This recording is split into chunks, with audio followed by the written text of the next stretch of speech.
하나님의 말씀은 빌레몬서 10절에서부터 16절 말씀, 그리고 베드로전서 1장 22절 말씀입니다. 설교 제목은 친밀한 공동체가 더욱 필요한 시대입니다. 갇힌 중에서 낳은 아들 오네시모를 위하여 내게 간구하노라.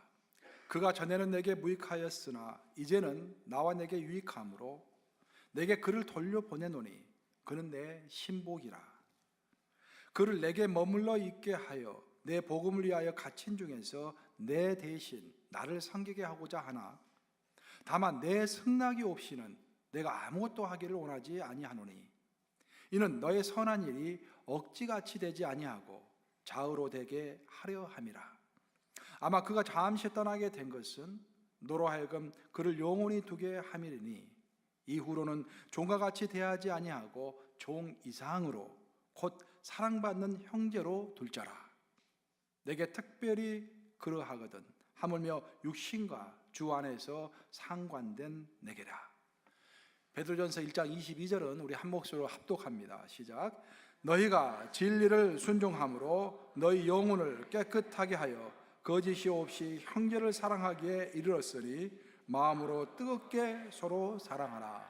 살아계신 하나님의 말씀입니다.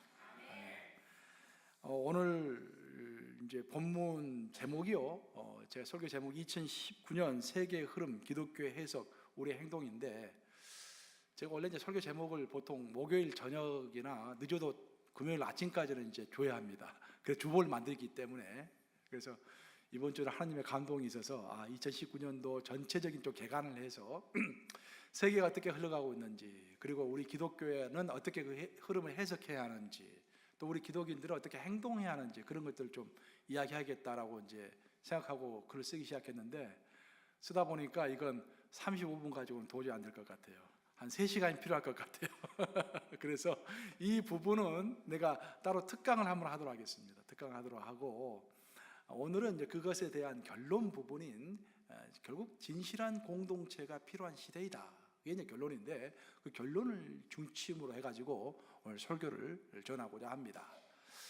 제가 카톡을 오픈을 했더니, 이제 카톡이 처음 나왔을 때 카톡이 이제 자기 개인 신상을 이제 집어넣으라고 하고서 어떤 카톡에 딱 띄는 글자가 있으니까 글자가 자기가 좋아하는 글자를 쓰라고 이렇게 나와요. 그래서 내가 무슨 글을 쓸까? 나를 가장 잘 표현할 수 있는 글이 뭘까 생각해 봤습니다. 그래서 딱 2가지 단어가 생각이 났습니다. 첫째는 하늘을 향하여는 이터너티, 영원이다.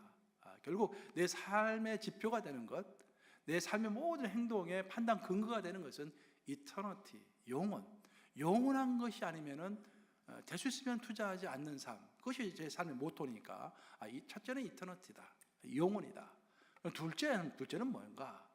나와 사람 사이의 관계, 이 세상을 대할 때 내가 정말 추구하고자 하는 것은 sincerity, 진실이다. 그래서 카톡에다가 eternity and sincerity 그렇게 적어놨어요. 그리고 영혼과 진실 이렇게 적어놨습니다. 이게 제가 가장 귀하게 생각하고 있는 것입니다. 오늘 결국 여러분과 제가 함께 나누고자 하는 이야기는 진실에 관한 이야기입니다. 쉽지 않은 이야기지만 우리가 공동체로 모여있는 이상 우리 가운데 sincerity, 진실이 없이는 이 공동체가 공동체다운 공동체가 될 수가 없다라는 그런 이야기를 하고 싶은 것입니다. 제가 아주 한번 듣고 나서 인상이 깊었던 이야기, 그래서 내 마음속에 깊이 새기고 있는 이야기 하나가 있습니다. 그런 이야기예요. 수도원에 관한 이야기인데, 한때 굉장히 큰 수도원이 있었습니다. 그 장구한 역사를 자랑했습니다.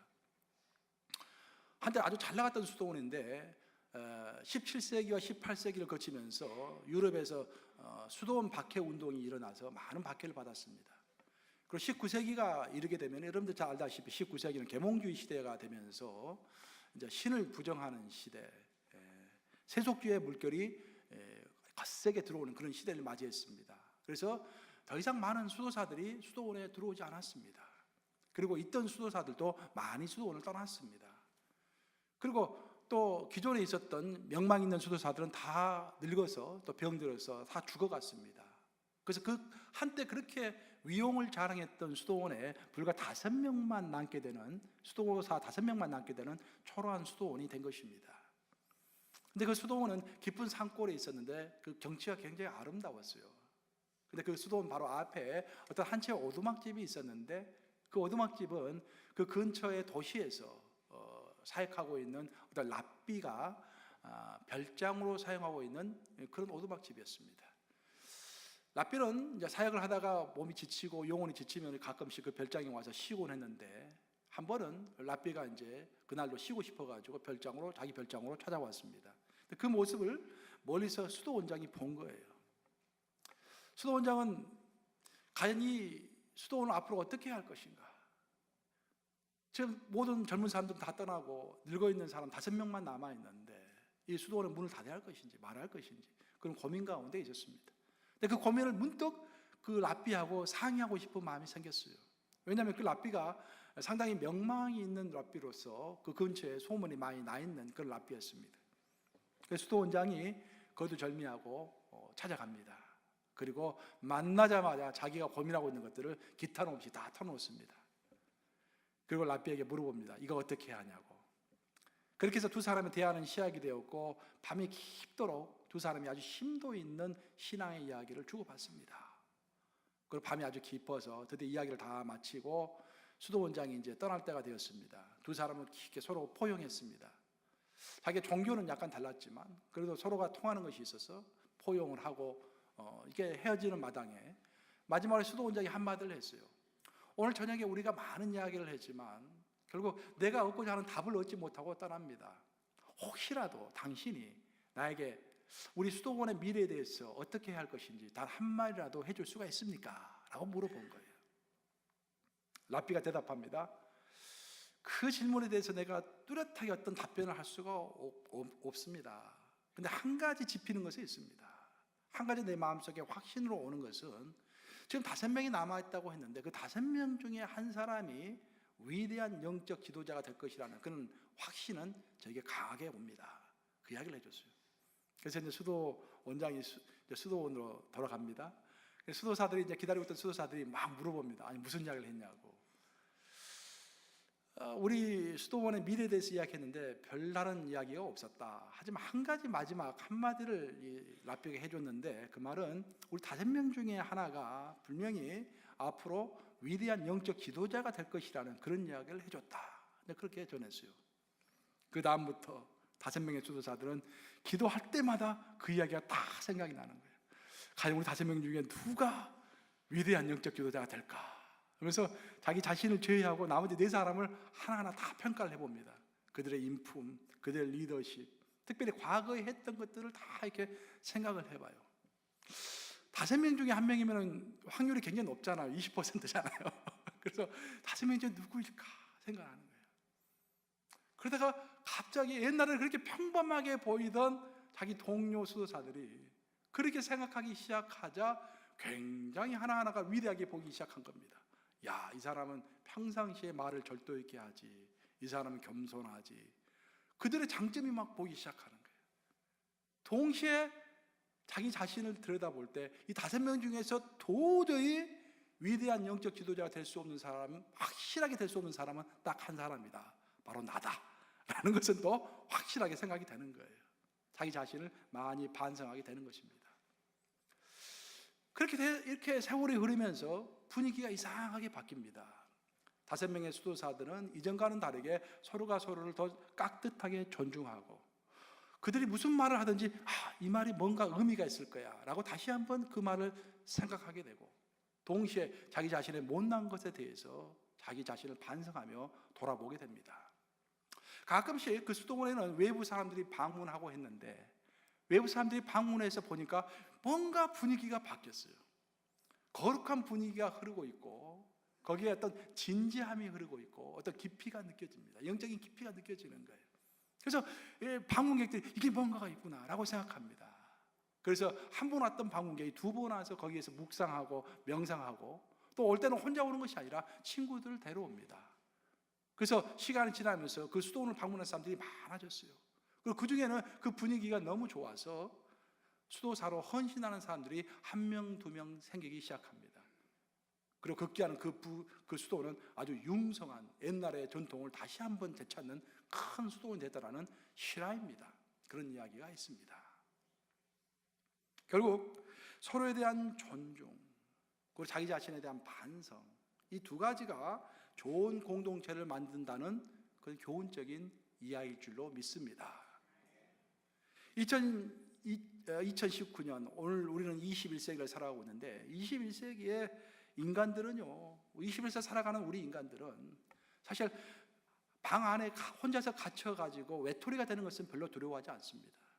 근데 정말 우리가 두려워하는 것은 뭐냐면 어떤 큰 인적 네트워크에서 끈이 떨어지는 것을 우리 굉장히 두려워합니다. 그리고 사이버 공간, 페이스북이라든지 뭐 그런 사이버 공간에서 무관심의 대상이 되는 것을 또 극도로 두려워합니다. 그만큼 네트워크와 사이버 공간을 중요하게 생각하는 시대가 되었다는 것입니다.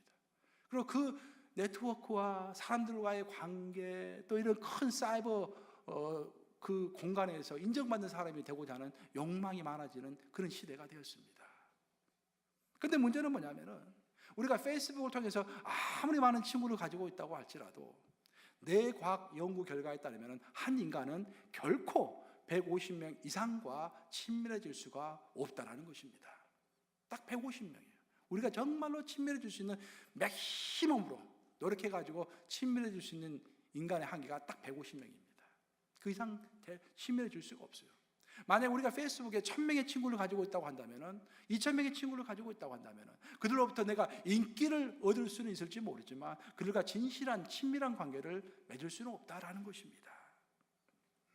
서로 이해하고 서로 신뢰하고 서로 친밀하고 서로 진실해야만이 또 서로 존중해야만이 좋은 공동체, 위대한 공동체를 만들 수가 있는데 그런 것들이 어려워진 시대가 된 것입니다. 오늘의 시대의 핵심은 뭐냐면은 어떤 깊이 있는 관계보다는 나의 그 짤막짤막한 것들을 많이 알려서 인기를 얻기를 갈구하는 그런 시대가 된 것입니다. 그런 풍조가 교회까지 들어오고 있는 것입니다. 오늘 본문은 제가 빌레몬서를 선택했는데 빌레몬서는 특별하게 우리가 그리스도인으로서 교회 안에서 어떤 인간관계를 맺어야 할 것인지를 잘 설명하고 있는 그런 책입니다. 빌레몬서는 딱 한 장으로 구성되어 있죠. 빌레몬서 1장 몇 절 그렇게 하지 않고 빌레몬서 몇 절 그렇게 이야기하죠. 빌레몬서 2장 이렇게 하면 여러분들 안 됩니다. 빌레몬서 딱 한 장밖에 없어요. 빌레몬서는 성경 66권 중에 한 권으로 되는 과정 가운데서 많은 어려움을 겪었던 책입니다. 우리가 갖고 있는 성경은요, 원래 책들이 굉장히 많이 있었어요. 그 많은 책 중에서 진실로 하나님의 말씀을 담은 책이 무엇인가를 선별했습니다. 선별해가지고 딱 66권을 딱 정한 거예요. 그때 빌레몬서를 66권 안으로 넣을 건지 뺄 건지를 가지고 많은 논란이 있었습니다. 왜냐? 빌레몬서를 읽어보면 아무리 읽어봐도 어떤 위대한 교리 같은 것이 나오지는 않습니다. 어떤 큰 깊이 있는 가르침도 없습니다. 별로. 아주 평범한 편지입니다. 이게. 사도 바울이 빌레몬에게 보냈던 하나의 편지에 불과합니다.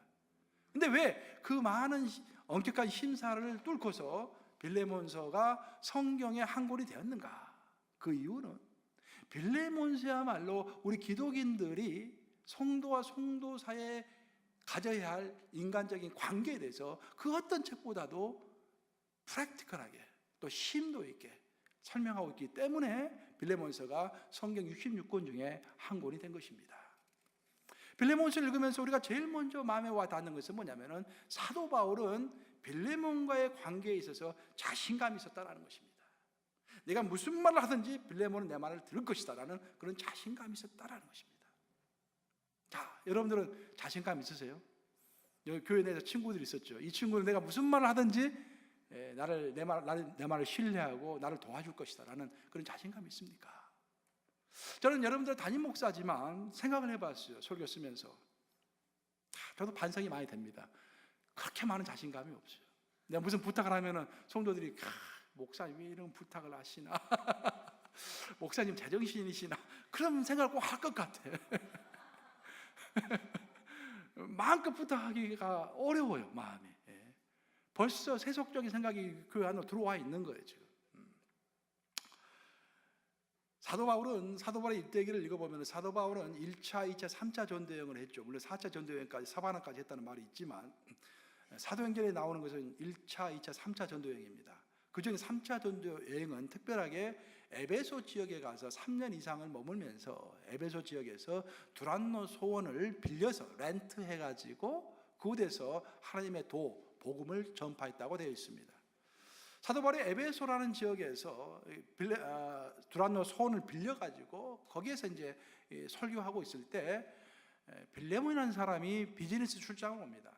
빌레몬은 원래 소아시아에 있는 골로새라는 지역에서 살았던 사람인데 비즈니스맨이에요. 상당히 돈이 좀 많이 있었던 것 같아요. 부자였던 것 같아요. 그가 이제 에베소에 왔다가 우연하게 사도 바울의 설교를 듣게 되는 거야. 그러면서 이것 봐라, 보통이 아니네.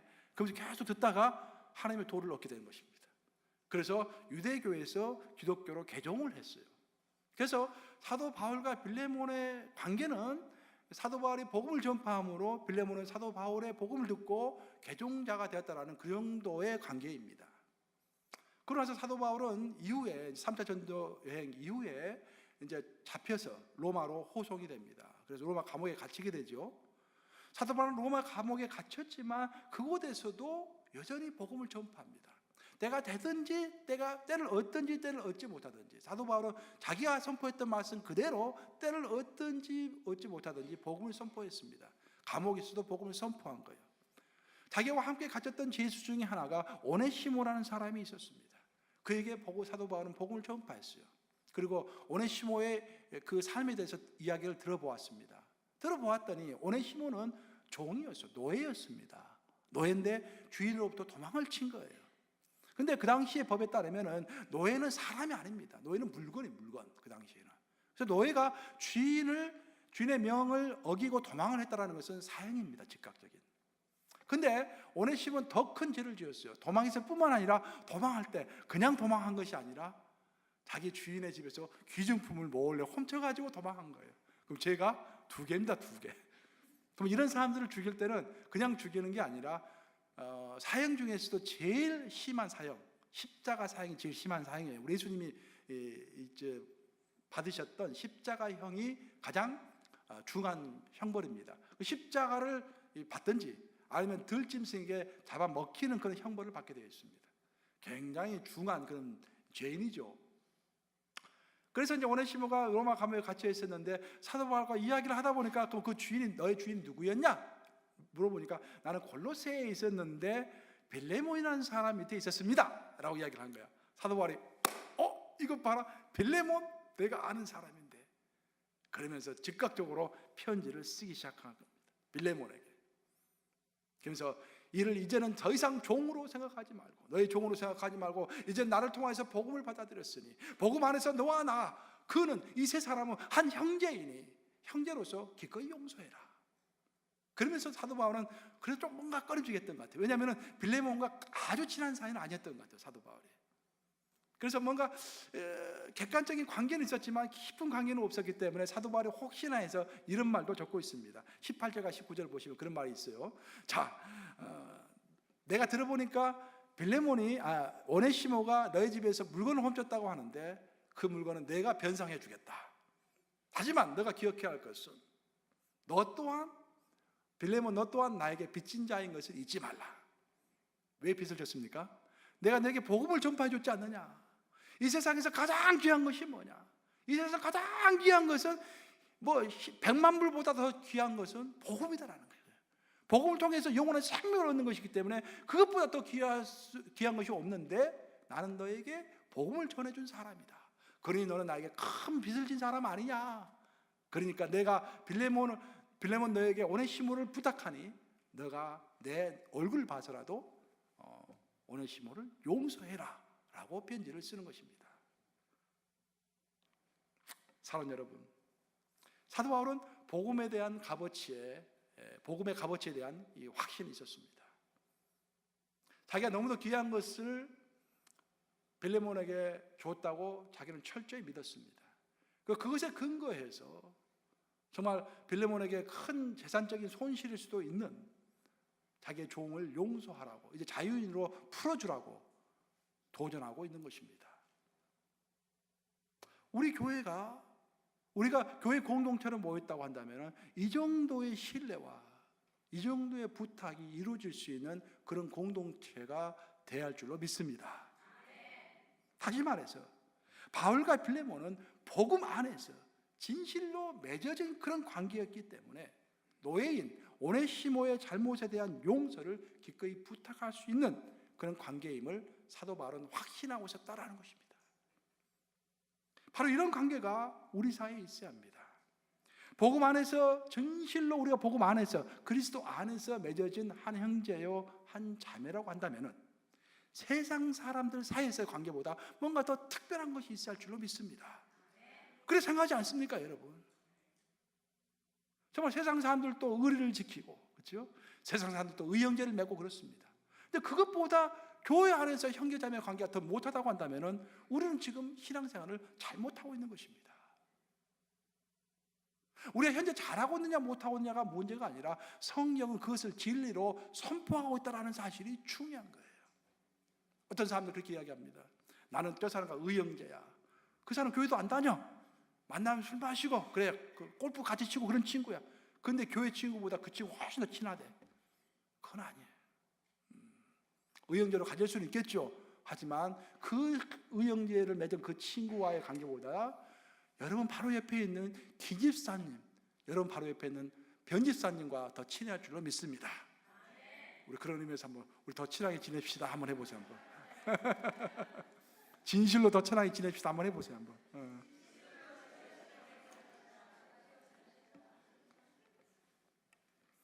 이처럼 바울과 빌레몬의 관계는 꺼리낌 없이 부탁할 수 있는 그런 관계였습니다. 하지만 오늘 본문을 보시면은 또 다른 한 관계가 나오죠. 첫째 관계는 바울과 사도 바울과 빌레몬의 관계였지만 또 다른 관계는 사도 바울과 오네시모와의 관계입니다. 그러면 바울과 빌레몬과의 관계의 특징은 무엇이든지 그리스도 안에서 요청할 수 있는 그런 관계였다고 한다면은 바울과 그 노예인 오네시모와의 관계는 무엇이든지 서로 고백할 수 있는 그런 관계였습니다. 오네시모는 자기에게 복음을 전파해 준 사도 바울에게 부끄러움이 없이 자기의 모든 죄를 다 고백했어요. 오늘 본문에 나오지는 않지만 저는 확신합니다. 사도 바울 또한 자기의 모든 죄를 진실로 눈물로 그리스도 안에서 오네시모에게 고백했을 줄로 저는 확신합니다. 왜냐하면 제가 목회를 해보니까 알아요. 목회한다고 해서 사역자라고 해서 담임 목사로 해서 항상 성스러운 것이 아닙니다. 항상 기쁜 것이 아닙니다. 많은 고민과 염려, 두려움, 또 자기의 향한 자기의 그 못남에 대한 더 거룩하지 못한 것에 대한 그 회한 그런 것들이 다 있는 거예요. 사도 바울도 그럼 여러 가지 고백이 나오잖아요.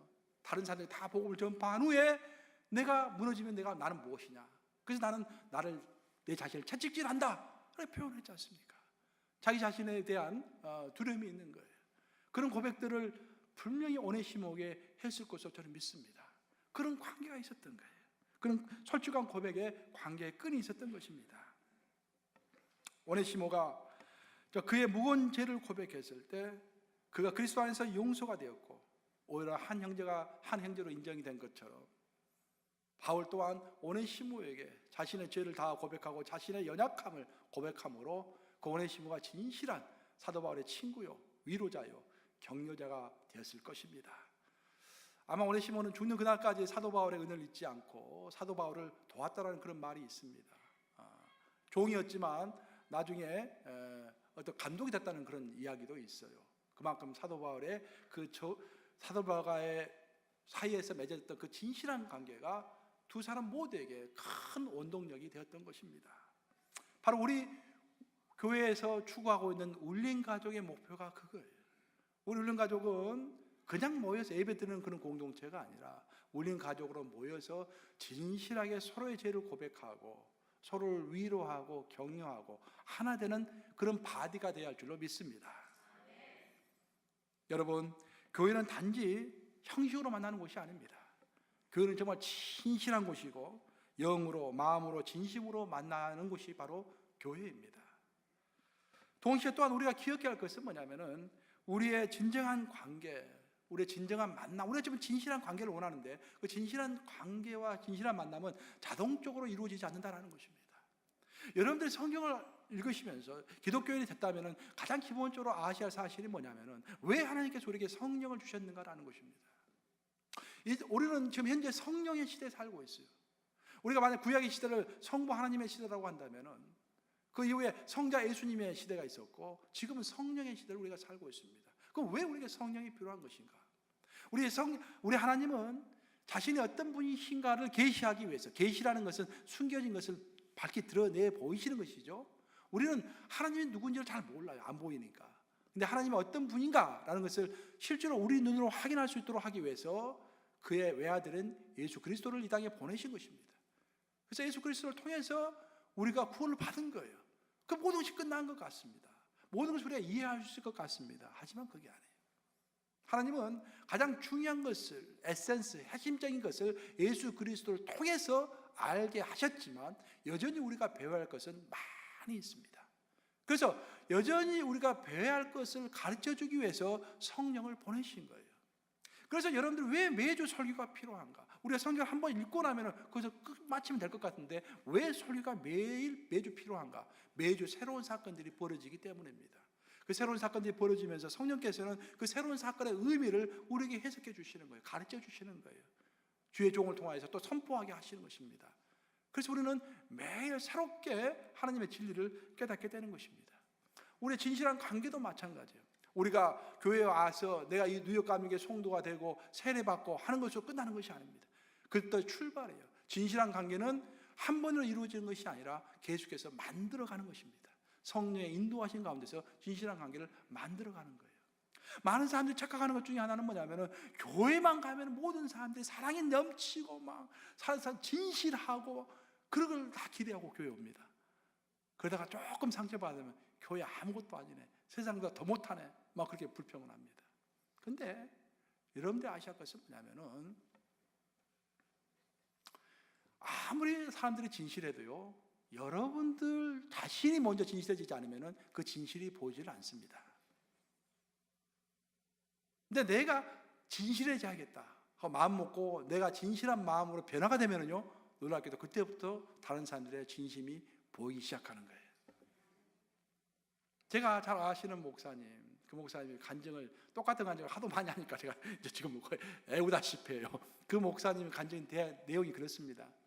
목회하는데 너무너무 힘들게 하고 그래서 한 번은 그냥 그 몸싸움까지 했대요. 그냥 교회에서 목사님이 젊은 나이에 이제 해병대 출신이어가지고 나도 힘쓸 줄 안다.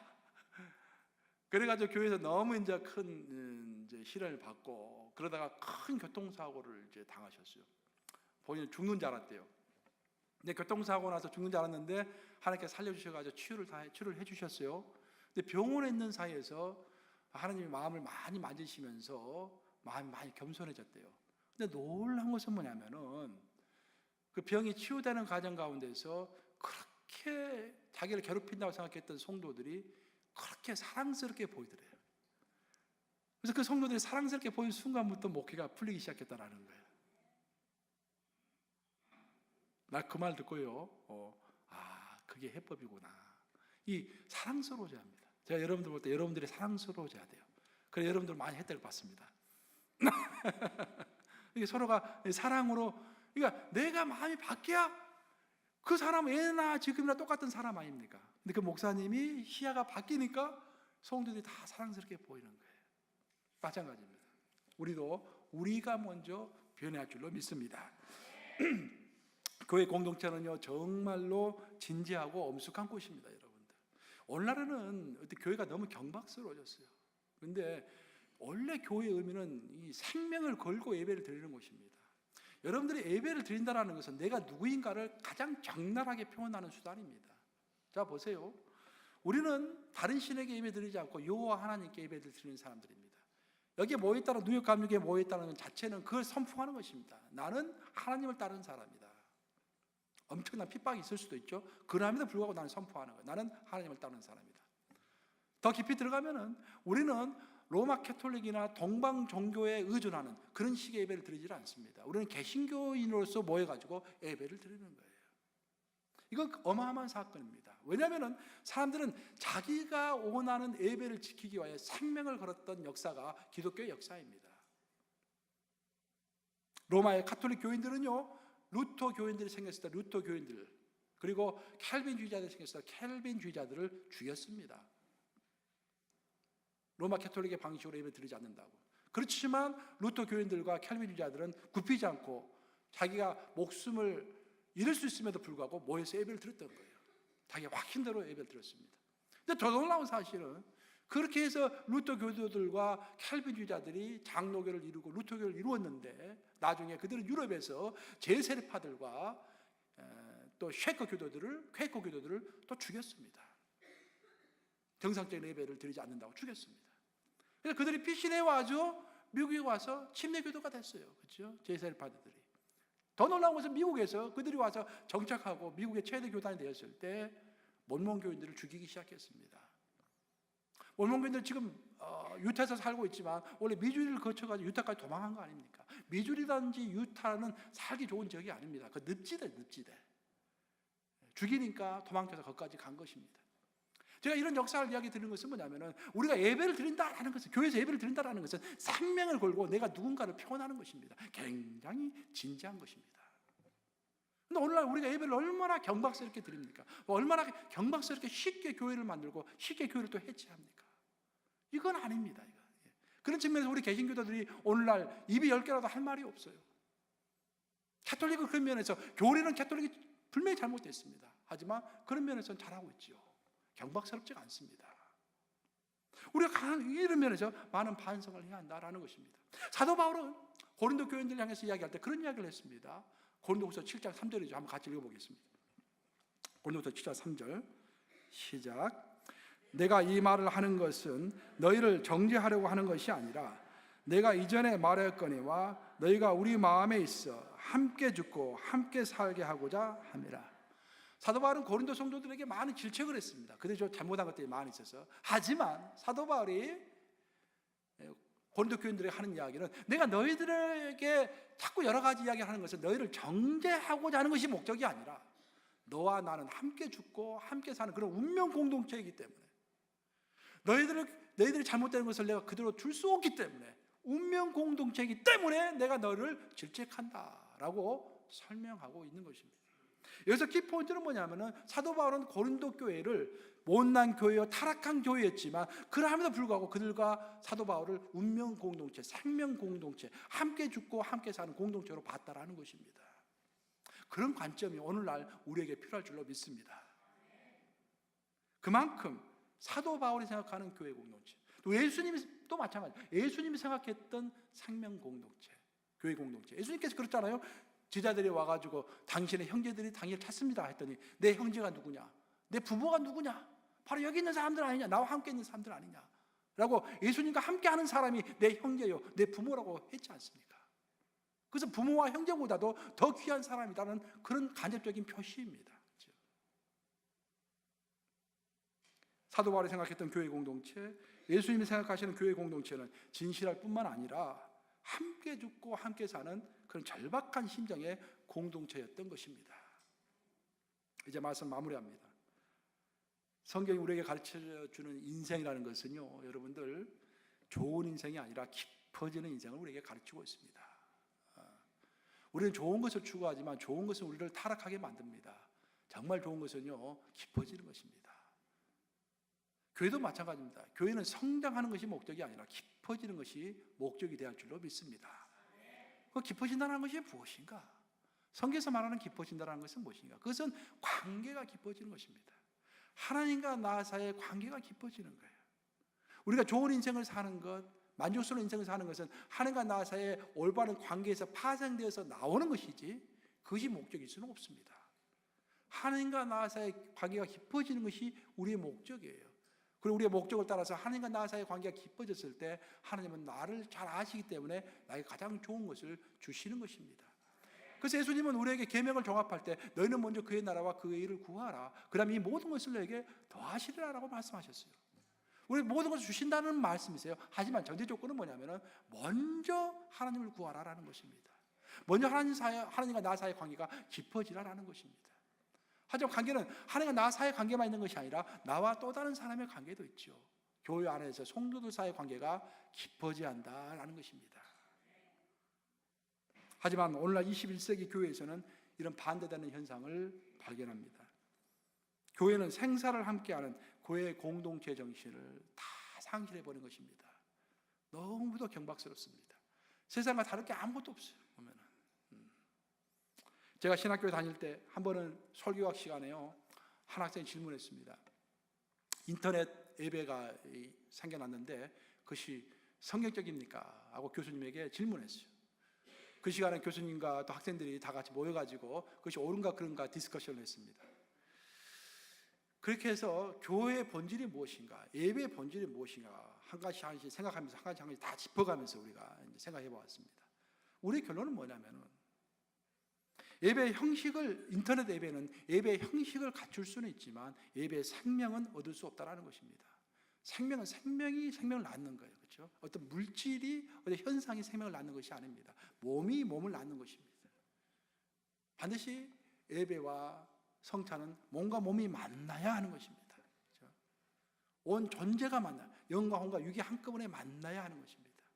그러면서 우리 연합감리교회에서는 연합감리교회에서 어떤 모 성도님이 감독회의에 공식으로 질문을 했습니다. 인터넷으로 드리는 예배에서 성찬식을 받는 것이 옳습니까? 인정할 수 있습니까? 결과가 어떻게 나오냐면 감독회에서 그것은 우리가 인정할 수 없다. 예배와 성찬은 몸과 몸이 만나야 한다라는 것이 우리 UMC의 공식적인 견해입니다. 오늘 본문에서 사도 베드로는 함께 죽고 함께 사는 교회 공동체에게 이렇게 도전하고 있습니다. 우리 함께 본문 베드로전서 1장 22절 함께 같이 읽어보겠습니다. 시작. 너희가 진리를 순종함으로 너희 영혼을 깨끗하게 하여 거짓이 없이 형제를 사랑하게 이르렀으니 마음으로 뜨겁게 서로 사랑하라. 오늘 본문 마지막 본문입니다. 사도 베드로가 우리에게 하는 이야기는 뭐냐면은 형제를 사랑할 때 형식적으로 사랑하지 말고 마음으로 뜨겁게 사랑하라라는 것입니다. 근데 뜨겁게라는 단어를 여러분이 잘 이해하셔야 돼요. 액테노스입니다. 이게 헬라어죠. 헬라어는 액테노스. 액테노스가 뭐냐? 여러분 그 스프링 있죠. 스프링을 최대한 끊어질 정도로 이렇게 쭉 늘리는 것입니다. 고무줄도 끊어질 정도로 최대한 늘리는 거예요. 우리 몸으로 하면은요, 우리의 팔을 최대한 넓게 열는 거예요. 그래서 넓게 열린 팔로 최대한 많은 사람들을 수용할 뿐만 아니라 한 사람을 수용할 때 그의 모든 것을 다 수용하는 거예요. 어떤 한 사람 긴질사의 좋은 점만, 내가 부러운 점만 이렇게 선택하는 것이 아니라 그 존재 모든 것을 다 포용하는 것입니다. 그것이 열심히 사랑하라라는 말로 한국말로 번역이 되어 있어요. 이런 역사가 우리 가운데 있기를 주님의 이름으로 축복합니다. 교회 공동체의 진실성과 교회의 무게가 갈수록 경박해지는 이 시대에 성경 말씀을 따라서 함께 죽고 함께 사는 그런 진실성 있는 교회를 만들어가는 저와 여러분들이 되시기를 우리 주님의 이름으로 축복합니다.